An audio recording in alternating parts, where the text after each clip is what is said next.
Good day, beautiful soul family, and welcome back to Miracles Beneath the Surface. And this, we're going into the scriptures. Okay, so when I was younger, well, you don't know, but when I was younger, my mom, she got me to reading the scriptures, the Bible.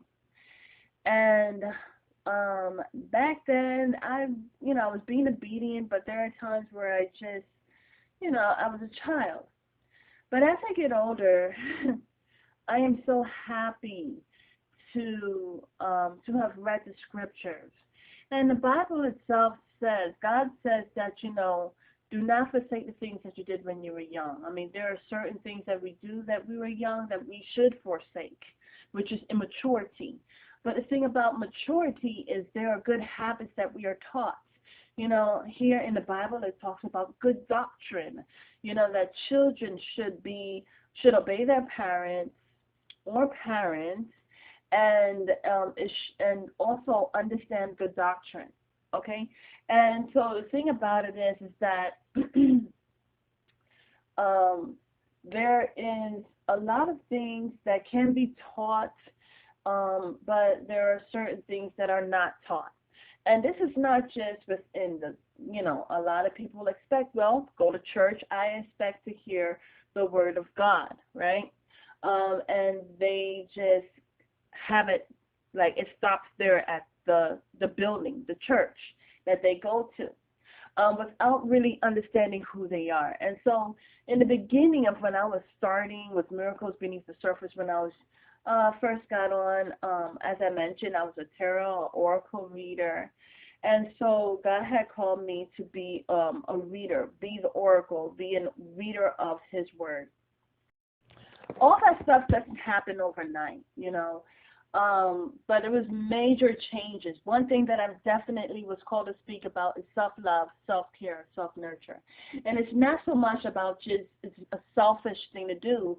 As a matter of fact, it is a very important thing to do. It is something that it's not really taught by the means of words, but it's by the means of actions, and action speaks louder than words.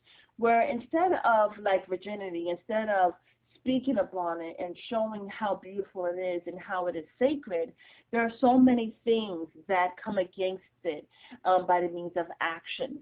Even sometimes not talking about something means that you're not for it. And the lack of education about it causes a person to not hold it, not see the sacredness in it. So the thing about it is that there are some things that are taught and some things that are not taught.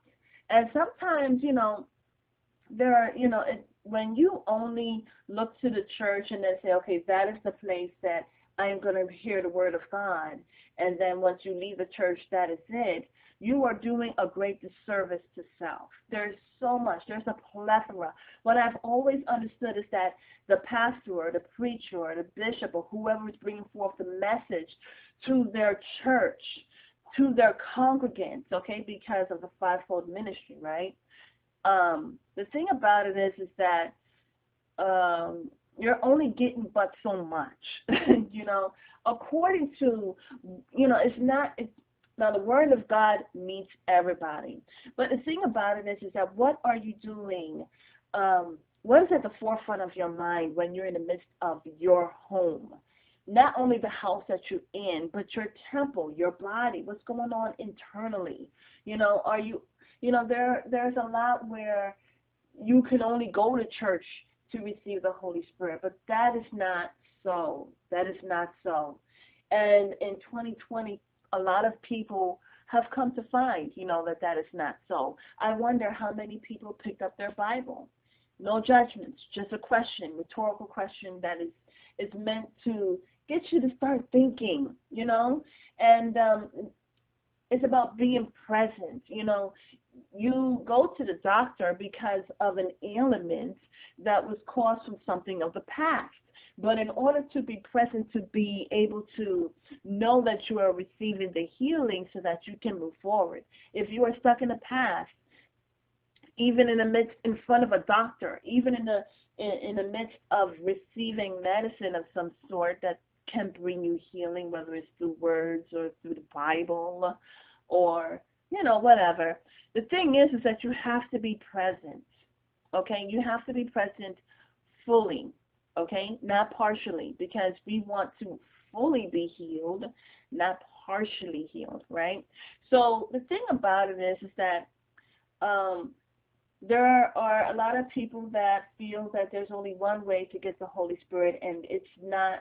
And interesting enough, they feel that, okay, when I go to church and I hear the preacher speaking, then that is one way in which I can get the Holy Spirit. But the thing about it is that Jesus said that I must go. That's what Jesus said. I must go so that I can send you the Comforter. John the Baptizer said, Jesus is the one that will baptize you in the Holy Spirit.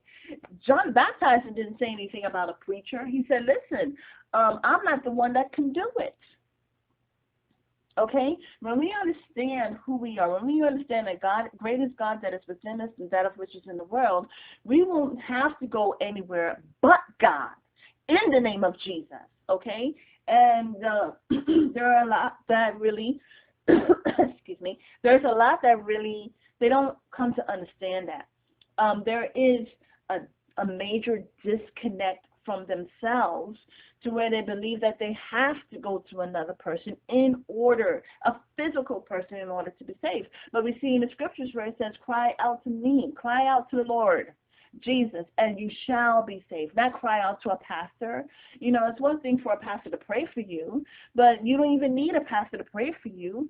All you have to do is take a leap of faith and knowing that God loves you and trust in God the Almighty. Okay, and repent and be accountable. Nobody is perfect, but the thing about it is there's a difference.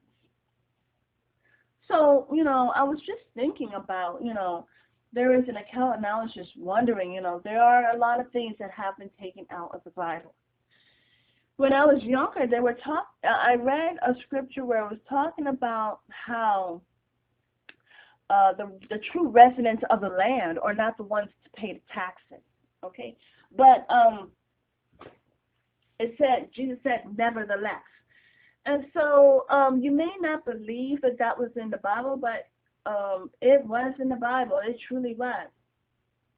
But what's so interesting, as brought out in Matthew chapter 17, something that I found also to be remarkable when I read it when I was younger, is that Jesus told them to take a fish, because they were talking about the taxes of who to pay who, and should we pay this and that, right? So the thing about it is that Jesus said, pull a fish. Out of the fish, go ahead and take a coin. Now, that should amaze us. How did Jesus know that upon pulling the fish that there would be a coin? There's so much information in the Bible that truly amazes us. And there's so much information that it's like, why am I even looking to anything else? The Bible is all that we need. Even when during the Nicene Council and other times where they take out certain information, certain things get lost in translation even. But here, let's read. Matthew 17, verse 27. Let's read 25. He saith, yes. And when he was come into the house, Jesus prevented him, saying, what thinkest thou, Simon? Of whom do the kings of the earth take custom or tribute? Of their own children or of strangers? You know what? Honestly, when I think about this, the true strangers is brought out in Genesis. And the residents, the children, are brought out there as well. And I'm going to leave it at that. Okay? So then Peter saith unto him, of strangers. Jesus saith unto him, then are the children free. Meaning the children are free. You see, when the thing about it is God created this. What we need to do is really connect with the earth and saying, even though in the midst of the struggle in the world, the world is just like a tumor in the earth. It is not of the earth. Okay, God created the heavens and the earth. And the thing is that God did not charge it towards us. God created it for us. Okay, created our home to where we don't have to pay anything. And I encourage you to read Genesis, the beginning parts of Genesis, and then you understand the struggles and all that was going on there. Okay? But here, Jesus saith unto Peter, then are children free. The children of God are free because we are the true residents. Okay? You know, when someone comes into your home, you're supposed to be respectful, right? And so a person may not be respectful of a person's home because that is not their home. Sadly enough, we see it more and more. I see it more and more when I go outside, you know. And so, well, anyways, let's continue forth. 27 reads, notwithstanding, lest we should offend them and their mind frames, okay, and their ways of thinking, all right? Go thou to the sea and cast an hook and take up the fish that first cometh up. And when thou hast opened his mouth, thou shalt find a piece of money, that take and give unto them for me and thee. This account in the Bible is truly amazing. One, of course we know how. But anyone that doesn't understand Jesus and who Jesus is, right? So, you know, here Jesus, you know, this beats all tricks, all magic tricks, right? So Jesus says, you know what? Hold on. I'm not even going to ask. See, in some Bibles, they say, you know, who do you see in the coin? Right? And but here, Jesus is not asking anyone to give him a coin. He is just saying, pull out the first fish. And in that fish, take a coin. And then pay tribute. You know, like I said, there's a lot of things in the Bible that speaks volumes. I thank God for the Word, the Bible, His Word, the Bible. I thank God for Jesus the Christ. Because Jesus, you know, with his parables and true miracles, you know, they didn't need, you know, God provides. Do you see what I'm saying? It's like he simply got a coin out of the fish's mouth. And not just any old fish, but the first fish. That says a lot.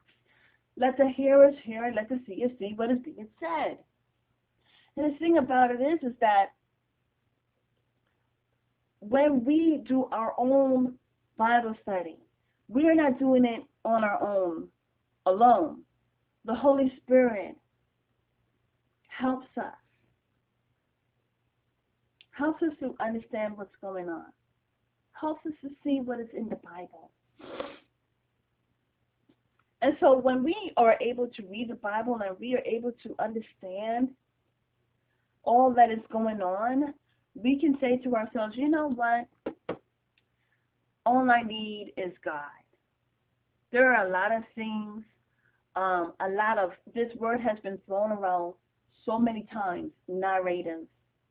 And as I end this, you know, about getting into the Bible, and so much beautiful golden nuggets and wisdoms and gems and pearls and on the spiritual plane, okay? It's about understanding that Jehovah God, our Father, okay, is the Alpha and the Omega, the first and the last, the author and the finisher. Let's get back to it. The author and the finisher. Whenever I look at a movie, you know, before I used to just watch a movie and get amazed with it, but now I watch the movie and I watch what I'm watching. And I'm not only as I'm seeing the movie, I'm seeing behind the camera. I'm getting even further, and I'm seeing the mind frame of the author, not the author's what they're producing, but the author itself. You see, when you build a relationship with God Almighty and knowing that God is the Alpha and the Omega, we cannot have any space for any conflicting narratives. Okay, so there's a lot of narratives. If you believe this narrative, if you believe that narrative, it's like a program. If I believe this program and that program, there's so many different programs out there, but what program is giving the truth?